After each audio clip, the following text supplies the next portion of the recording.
Welcome to Biology My Passion. I am Soumya Harikrishna. We have been learning the chapter Molecular Basis of Inheritance.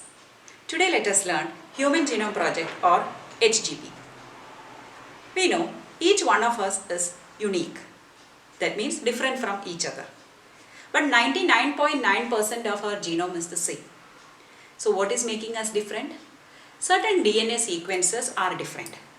My sequences are different from yours. That's why I am different from you.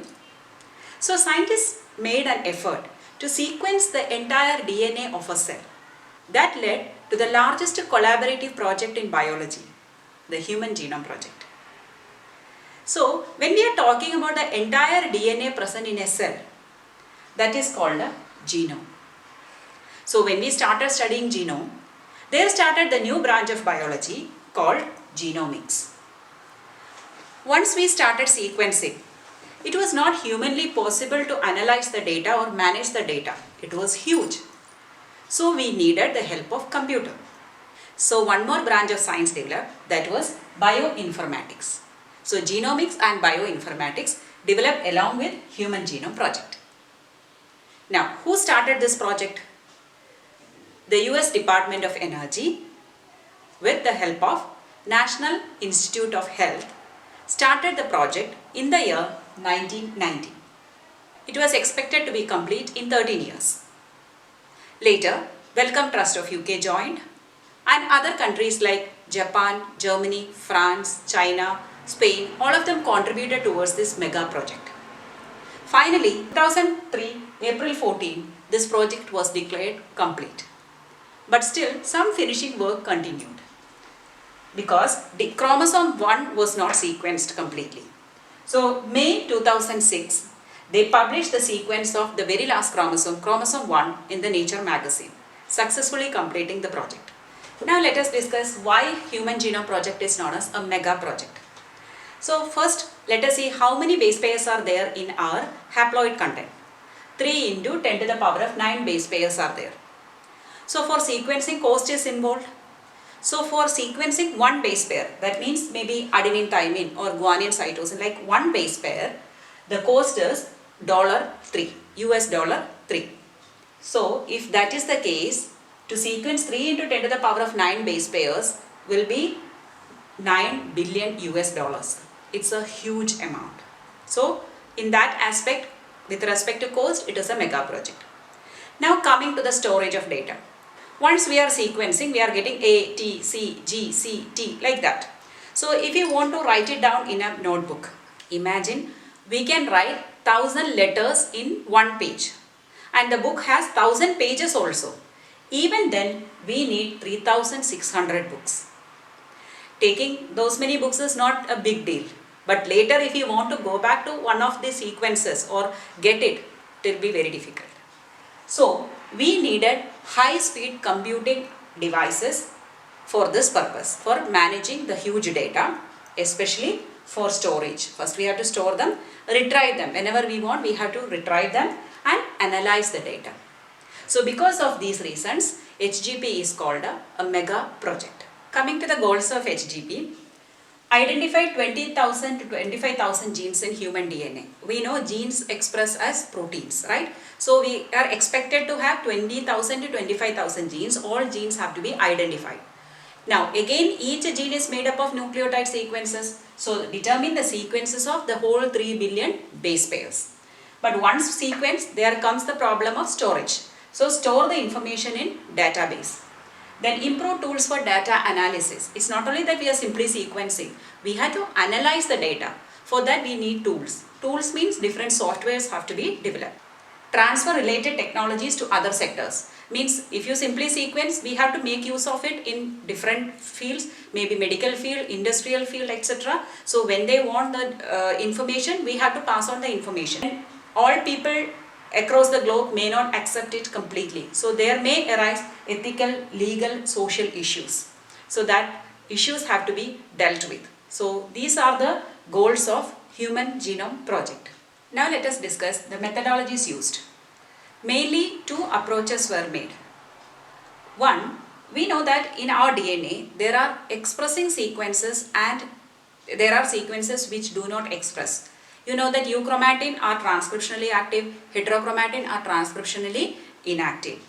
So, in the first case called expressed sequence tags or short form ETS, scientists started analyzing or sequencing only the sequences appeared in the form of mRNA. It has to become mRNA means what? That sequence should code for a protein or a polypeptide. That means it is a gene or rather a cistron, right? So only those sequences are sequenced, rest all just left, okay? So only the sequences appearing in the form of mRNA to be translated to protein are coded in the first method, that is expressed sequence tags. Whereas in the second approach, irrespective of whether it is coding or non-coding, so it was a blind approach. From one end of the sequence to the other end, they simply sequenced. After completing the sequencing, they assigned specific roles to different parts of the genes. So that was the second method, sequence annotation. So these were the two approaches they made. Now let us see what was the procedure involved in this. Procedure involved the following steps. First, isolate the entire DNA from a cell. Then after that, the DNA is made into fragments. Now we know how to make it into fragments using restriction enzymes. Right. So small fragments of varying length. Why did they want to do that? Because the DNA length is so long, it is 2.2 meters, right? So it's practically impossible to analyze the entire length of DNA. So if we make them into fragments, the sequencing is easy. Now we want to make many copies of sequences. For that they used the host. Okay, the host used were bacteria and yeast. That means we gave the fragment to bacteria or yeast to multiply in them. But for giving we need vectors. So for this purpose, the scientists developed two vectors. First one was BAC. BAC stands for bacterial artificial chromosome. And YAC. YAC stands for yeast artificial chromosome. This is an important question, which are the vectors used for Human Genome Project. Now once we give two vectors, what happens? Amplification of the DNA fragment. We get many copies of the same fragment. Now it is easy for us to study, right? So we needed different fragments of the same DNA, that is different copies, to do the work. Okay, so each fragment is now sequenced. Automated DNA sequencers were used for sequencing these DNA samples. It was developed by a scientist called Frederick Sanger. He is also credited for sequencing amino acids in a polypeptide chain. So now let us see how did this work. While discussing DNA structure, we discussed the nature of DNA in detail. So here we know that DNA is a polynucleotide chain. Nucleotide has got three components: sugar, nitrogen base and phosphorus. We know that sugar is of two types, ribose sugar or deoxyribose sugar. Both are pentose sugars. So in the case of RNA, ribose sugar is present, where 2' group is there, 3' group is there. These are the 5 carbon atoms. 5' end there is a phosphate group. Then this 3' group and 2' group, making it reactive. When it comes to DNA, the 2' group is missing. That is why it is called a deoxyribose sugar. Means one oxygen is less. Deoxy. D means removed. Deoxyribose sugar. Now, if this is also gone, then what will we call it as? Dideoxy. Dideoxy sugar. That means 2 oxygen removed. So, Sanger used a dideoxy nucleotide. So, we know that for making a new strand, DNTPs are required. Right? DNTPs are of 4 types. Which are they? DATP, DGTP, DCTP and DTTP. So, he used dideoxy along with the normal nucleotides. That means this was used in a very small quantity. What is the significance of this 3' OH group?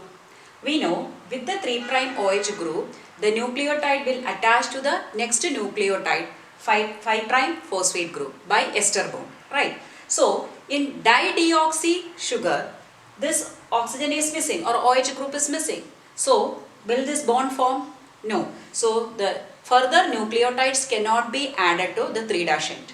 Okay, so that means the process will stop wherever this dideoxy is coming. So now let us see, suppose this is the long DNA. First we have to isolate the DNA. Then we fragment it into small fragments. Let us see one of the fragments. Suppose we are just taking a hypothetical sequence G, C, T, A, T, G, G, C, T, A. So we know when it is being copied, that is DNA replication, we need a primer. So first a primer should be given. Okay, and also the DNTPs means if it is G, there should be C, C, G, T, A, T based on rule of complementarity. So imagine while this process is going on, so suppose here when it comes, G became C, C became G, T became A has to become T, but here one dideoxy TTP is coming and joining. Will it continue? No, because there is no 3-OH. The process will stop here. So we are getting a small fragment. Okay, so now let us see different possibilities coming in this. So he took these segments in 4 different reaction tubes along with a primer. To that added DNTPs for forming new strand. Along with the normal NTPs, he added small amount of dideoxy NTPs also in different test tubes. Each one, first one suppose dideoxy ATP, then dideoxy TTP, dideoxy GTP, dideoxy CTP. Okay, so now wherever this is coming and joining, the process will stop there. Let us see. So this is our original sequence and now we are allowing it to make the new strand based on complementarity rule. And look at case 1, that means in the reaction tube 1, what did we add along with the DNTPs? Dideoxy ATP. So when the sequence is being done, C will become, this is 5 prime, G, C will become G, T will become A. Imagine this A is dideoxy. Then with this the process will stop. So how many nucleotides are there? Only 3 are there. But imagine if it is continuing, it was a normal one attached here. It will become C, G, A, T. But here there is a chance. This A. It will end. So how many will be here? 1, 2, 3, 4, 5. 5 are there. Now one more possibility is there. 5 prime, C, G, A, T, A, C, C, G, A. Here. So there it will become 1, 2, 3, 4, 5, 6, 7, 8, 9. 9 nucleotide length fragment we get. Okay, so that's all about this. First one reaction mixture we will get 3 segments. Now let us see in the reaction mixture 2, case 2. In that we added dideoxy TTP. So again when it is happening, G will become C, G, T will become A will become T. But if it is dideoxy, 4. But if it is continuing, C, G, A, T, A, G, G, C, A, T. So 10 sequences are made here. In case 3, 5 prime, dideoxy GTP was used. So C, G. Second one itself it can stop, or there is a possibility C, G, A, T, A, C, C, G. 8. Right. Now we will look at case 4.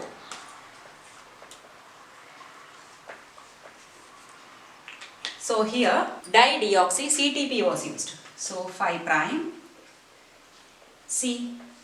First itself it can stop, or C, G, A, T, A, C.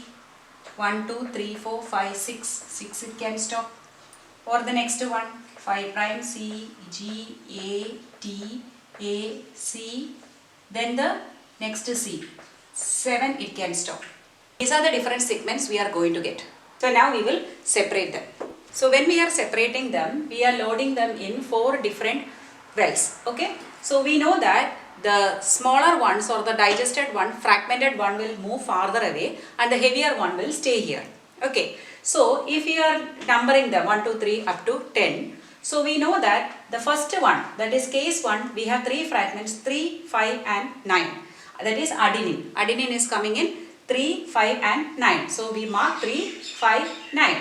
Second is thymine. Thymine we got 4 and 10. So against 4, here the band we will get. Against 10 also we will get. Third one we are getting 2 and 8. Here is 8. Here is 2. Then the last one we get in 1, 6 and 7. So when we are now we can write easily. Because when we get different fragments, the scientists do not know which one will come first, which one will come second. Now it is easy to identify. Which is number 1? Number 1 is cytosine.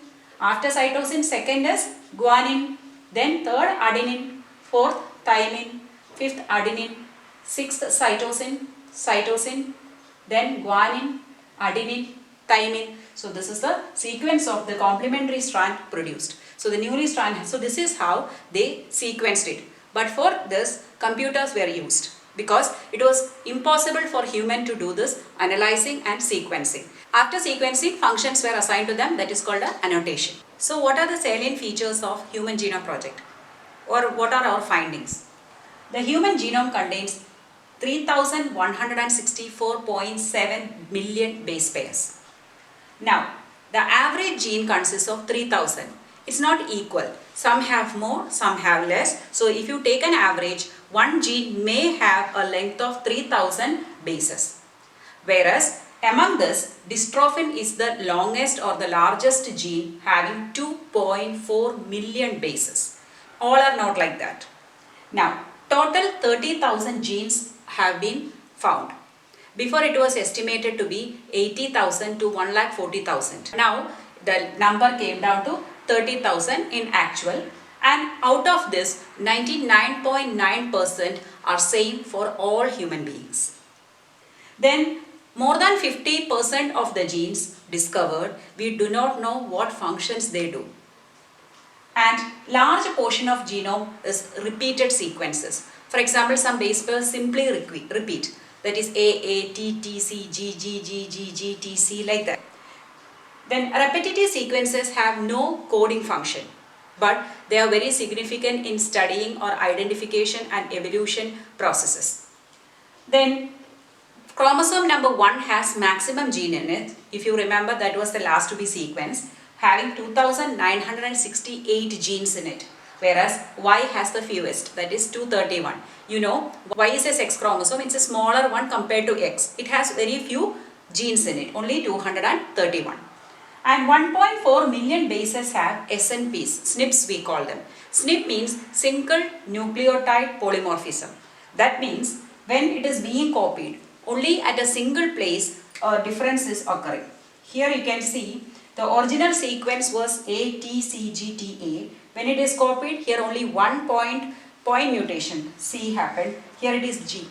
This can happen in a population and call it as polymorphism. We will learn about it in DNA fingerprinting in detail. So these are the salient features of Human Genome Project. So remember here, average is 3,000 bases per gene, and a chromosome having the highest number of genes is chromosome 1 and the least number of genes is chromosome Y. Now let us discuss applications of Human Genome Project. So with the Human Genome Project, there started a new dynamics in the field of biological research. It took a complete turn in the field of biology, a drastic leap in the research area. Then scientists before would take a small sequence where they want to study or sequence only 1 or 2 genes for them to use. But now they have a broader perspective available where all the gene sequences are available to them, so they can study them systematically and can study all the genes in the genome. So when we study all the genes in the genome, we can also come across the genes causing various diseases. So the researchers towards treatment of different diseases will be better. And also they help in finding therapeutic measures, that is gene therapy like techniques for solving various genetic disorders. So these are the main points coming under Human Genome Project. Hope you understood the concept well. If you like my videos, please like, share and subscribe to my channel, Biology, My Passion.